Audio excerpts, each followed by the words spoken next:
شکر ہم خدا کی ذات کا، خدا کی ذات کا نیا پھر دن ہوا۔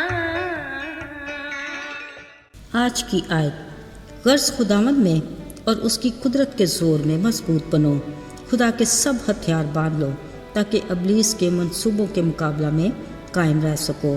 افسیوں 6 باب 10ویں اور 11ویں آیت۔ عزیزو، بچگانہ سوچ کتنی معصوم سی ہوتی ہے، کبھی حیرت ہوتی ہے تو کبھی ہنسی بھی آتی ہے۔ کسی وقت یہ سوال ہر پل ذہن پر سوار رہتا تھا، آخر ابلیس کیسا ہوتا ہے، کیسے باتوں میں لگا کر الٹے سیدھے کاموں میں الجھا لیتا ہے۔ یوں لگتا ہے ابلیس کسی شریر دوست کی طرح ہے جو آ کر ہمیں باتوں میں لگاتا، پھر ہنستا مسکراتا بھاگ جاتا ہے اور ہم الجھن میں پڑے رہتے ہیں۔ اصل میں تو ہے کچھ ایسا ہی سلسلہ، مگر بڑے طریقے سلیقے کے ساتھ۔ پہلے بس دماغ میں ایک ہلکی سی خواہش جنم لیتی ہے جو بعد میں آزمائش کا روپ دھار لیتی ہے۔ آزمائش کسی ایک خیال سے شروع ہوتی ہے۔ یہ ایک ایسی جنگ ہے جو دماغ میں جیتی اور ہارتی رہتی ہے۔ اب جو بات، خیال یا کام ہماری توجہ حاصل کر لے گا وہی ہمیں اپنی طرف کھینچ بھی لے گا۔ یاد رہے، آزمائش سے نکلنے کی راہ ہمیشہ موجود ہوتی ہے۔ بعض اوقات آزمائش ایسی شدید ہوتی ہے لگتا ہے ہماری برداشت سے باہر ہے، مگر یہ ابلیس کا ایک بہت بڑا جھوٹ ہے۔ یاد رہے، خدا کا ہم سے یہ وعدہ ہے کہ وہ ہم پر اس سے زیادہ بوجھ نہیں آنے دے گا، بس اتنا ہی جتنا برداشت کرنے کی صلاحیت اس نے ہم میں پیدا کر رکھی ہے۔ وہ ہم پر کوئی ایسی آزمائش نہیں آنے دے گا جس پر ہم غالب نہ آ سکیں۔ عزیزو، خدا ہمیں کبھی بھی نہیں یہ کہتا کہ تم اپنی آزمائش کا مقابلہ کرو۔ ہاں، اس نے یہ ضرور کہا ہے کہ ابلیس کا مقابلہ کرو، البتہ آزمائش سے اپنا دھیان، خیال اور سوچ کو ادھر ادھر ہٹانے کی ضرورت ضرور ہے۔ اس بارے میں خدا پر بھروسہ کرتے ہمیں مثبت کردار ادا کرنا چاہیے۔ اب رہا ابلیس کا مقابلہ کرنا، جب تک ہم خدا کی رفاقت میں نہیں ہوتے ابلیس ہماری فکر نہیں کرتا۔ ظاہری بات ہے کہ ہم اسی کی مرضی سے اپنا جیون جی رہے ہوتے ہیں، مگر جب ہم خدا کی مرضی کے تابع ہوتے ہیں تو پھر ابلیس ہمارے مقابلے پر آ جاتا ہے۔ مگر خدا نے فرمایا، ابلیس کا مقابلہ کرو تو وہ تم سے بھاگ جائے گا۔ ہمیں اس کے حملوں کے سامنے بے بس ہونے کی ضرورت نہیں، بلکہ دلیری سے پلٹ کر لڑنا اور مقابلہ کرنا ہے۔ یاد رہے، مسیحی زندگی بدی اور برائی کے خلاف ایک جنگ ہے۔ اس کے لیے کلام میں لکھا ہے، مقابلہ کرو، غالب آؤ اور فتح پاؤ۔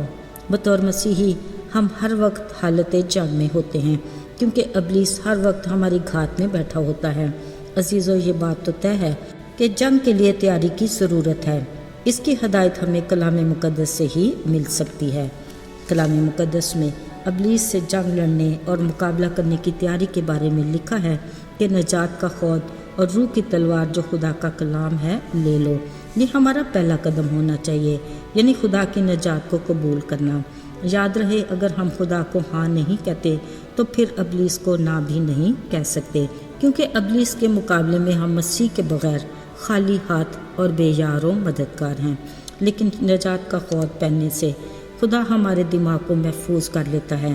یاد رہے، کسی ایماندار کو ابلیس اپنی مرضی سے کچھ کرنے پر مجبور نہیں کر سکتا۔ پھر ابلیس کے مقابلے کے لیے روح کی تلوار یعنی خدا کا کلام بے حد مضبوط ہتھیار ہے۔ یقیناً ہمیں یاد ہوگا کہ یسوع المسیح نے جب اپنی زمینی خدمت کو شروع کیا تو بیابان میں 40 دن رات دعا اور روزے کے بعد ابلیس نے یسوع کو آزمایا، لیکن یسوع نے پاک کلام سے اس کا توڑ کیا۔ یاد رہے، خدا کے کلام میں قدرت ہے جس سے ابلیس ڈرتا اور خوف کھاتا ہے۔ یسوع نے ابلیس سے کوئی بحث نہیں کی تھی، مطلب یہ کہ یسوع نے یہ نہیں کہا تھا کہ مجھے بھوک نہیں لگی، بلکہ انہوں نے بھی کلام کے ہتھیار کو استعمال کر کے بہترین نمونہ دیا۔ یاد رہے، خدا کا کلام سچائی ہے جس سے ابلیس خوف کھاتا ہے۔ اس سچائی کو ہمیں زبانی یاد کرنا ہے تاکہ ہم اس روح کی تلوار کو فوراً استعمال کر سکیں۔ یہ وہ ہتھیار ہے جو جلدی اور آسانی سے استعمال میں آ سکتا ہے۔ یہ بات بھی یاد رکھنے کے لیے ہے کہ ہمیں خدا کے کلام کو زبانی یاد کرنے کی ضرورت ہے۔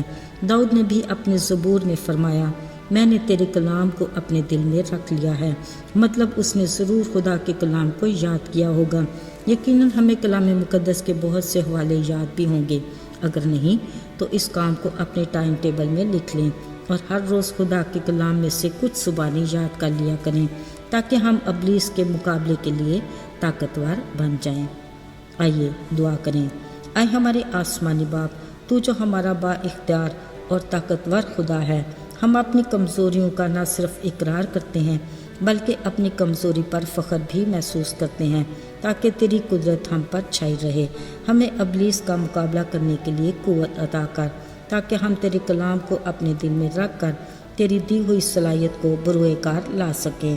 یسوع کے مبارک اور فتح مند نام میں مانگتے ہیں، آمین۔